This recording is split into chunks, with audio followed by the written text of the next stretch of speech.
for coming out. We all understand like the gravity of the cause, but that being said, thank you for coming anyways. My name is Miriam. No, my name is not Miriam. My name is Rafe. This is Miriam. Thank you, Miriam. See, if you were here, I probably would have let that go and they think I'm Miriam. Okay, so quick thing. We'll keep it. It's a smaller group than I'm used to, so we'll keep things light and breezy. If you guys have questions anywhere along the lines, raise your hand. Let me know. Just talk. Talking's great. So, let's move on. So what is One Match all about? You guys have all obviously heard about what the cause is for and what we're doing, but a little bit more formal background. One Match is an international stem cell database that helps match stem cell donors with people who need stem cell transplants. People who need stem cell transplants are usually on their last leg, meaning that other treatments have either failed or they're only just barely getting this person going, right? So certain things like blood diseases and stuff blood cancer, can only be treated via stem cells. Other types of cancers, they don't cure, other types of cancers are not cured by stem cells, but instead the stem cells help this person undergo more and like higher intensity therapies.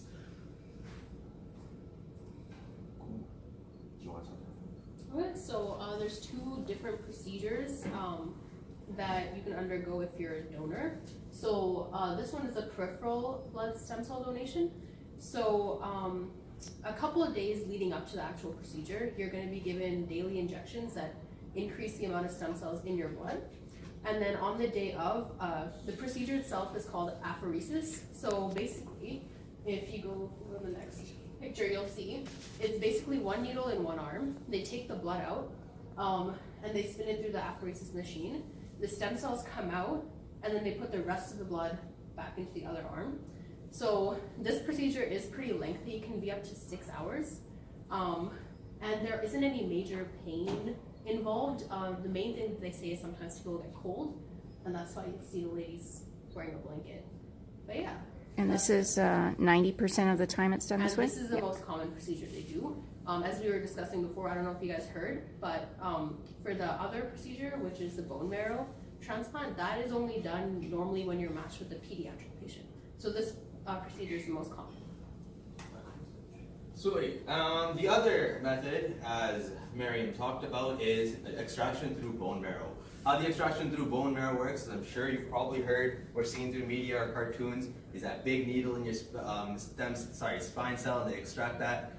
It's nothing like that. It's actually a minimally invasive surgery. They take it out of your hip bones, so the very top of your hip bones. The process takes about 60 to 90 minutes. You're under general anesthetic the entire time.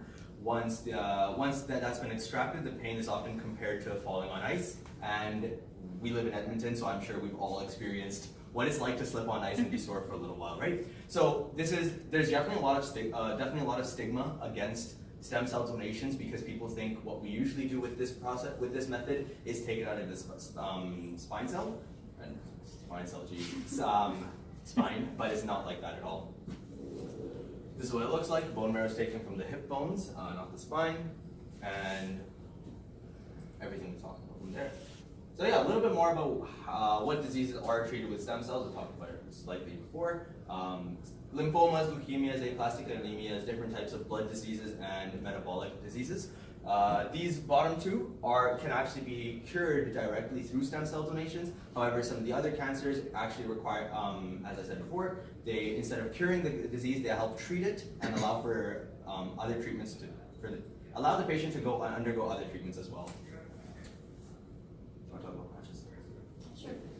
So in order to be a match, what they look at is the HLA markers on your cells, so the human leukocyte antigens.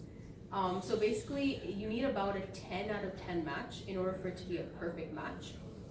That's what they prefer because basically there's going to be less complications for the patient after receiving the stem cells. 9 out of 10 is okay, but the moment you go down like 7 out of 10, that's where it could cause issues for the patient. Awesome. And you know what, even though we like to 10 out of 10 sounds like it's 100% match, but that's not actually the case. So the biggest concern with when you have a match and having not similar enough genetic information is the likelihood of graft versus host disease.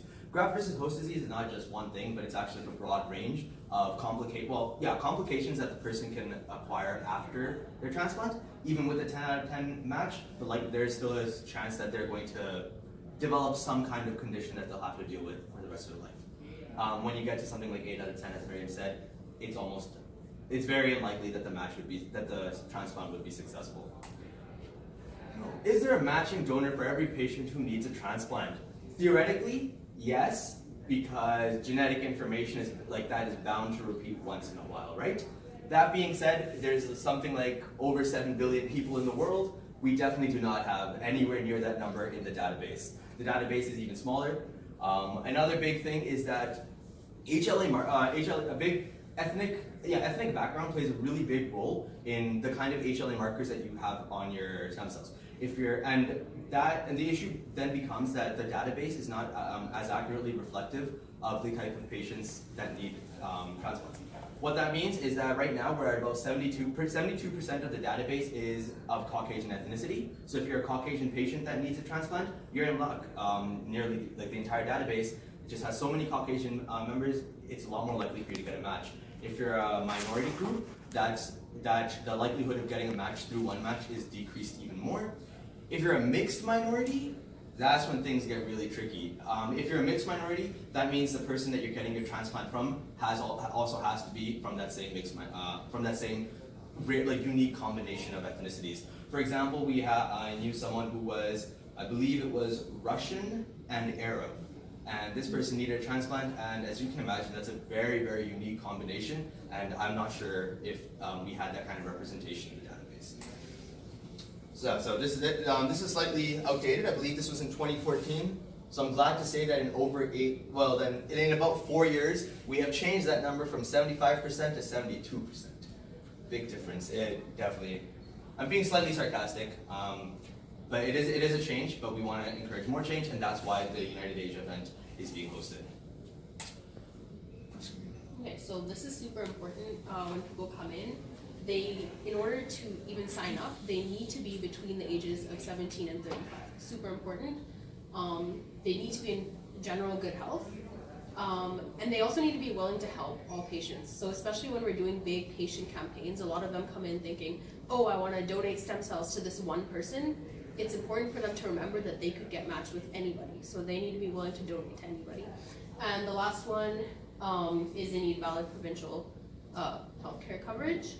And also, most people know when they come in that they're getting their cheek swabbed as well. So those are important points to remember before they come. Do you have a question?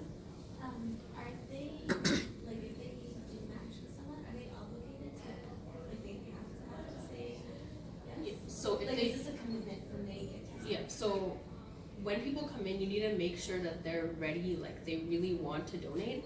Of course, if they do get matched with someone in the future and they aren't willing to do it anymore, they're of course allowed to say no.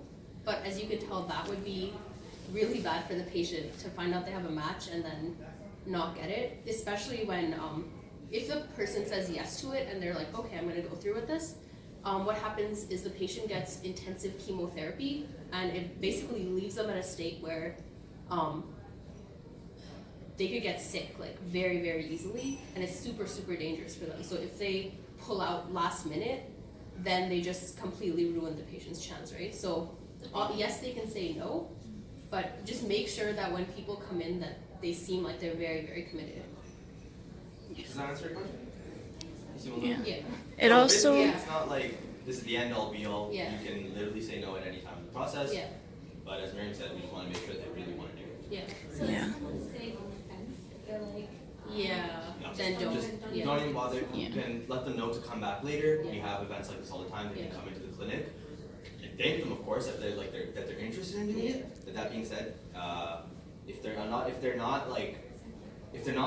certain that there was something that they want to do, that's all right. Just there'll be plenty of opportunities for them to come back and forth, right? And another thing I've seen is sometimes couples come in and one person in the couple is like, yeah, I really want to do this, and the other person's just kind of getting dragged along. So just make sure you watch out for that too, because that happens a lot as well. yeah, it costs the government $200 per head to register a person. So we want to make sure that person's committed before we spend that taxpayers' dollars on that right? Because when it comes down to it, it's going to be a tragedy when they say no, right? It's just sad.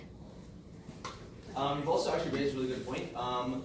When we talk about those two surgical procedures that people can undergo to extract stem cells, I'm sure what you guys heard about it, what you guys are all probably like, oh, the blood one doesn't sound too bad, I'll do that one, but you're a little bit on the fence about having to extract with your bone marrow. That being said, when you're in that position of getting selected, you have to be willing to commit to both procedures, not just one or the other. And we have a lot of people that come in that are like, I'm okay with having it extracted through my blood, but I'm not okay undergoing surgery and stuff like that. At that point, we have to tell them no, that we can't register them, just because as we've talked about here, you have to be willing to do it at all. If you're willing to do it, you have to be willing to do it like regardless of circumstances and stuff like that.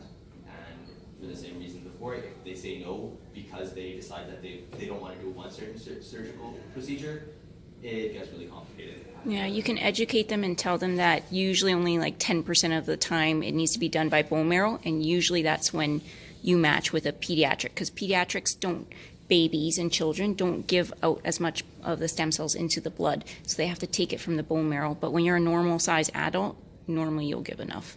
Yeah. Oh, sorry, Matt, I think I misunderstood. The donor is pediatric or the? If the donor is pediatric, they'll have to take it from the bone marrow. But It's if the recipient. Is the receiver? It would have to be the recipient who's pediatric, Mm. because you have to be between the age of 17 and 35 to even sign on to the identity. Like if it's a sibling, like if the Oh, donor's a yes. sibling who's a pediatric, different. right? Yeah.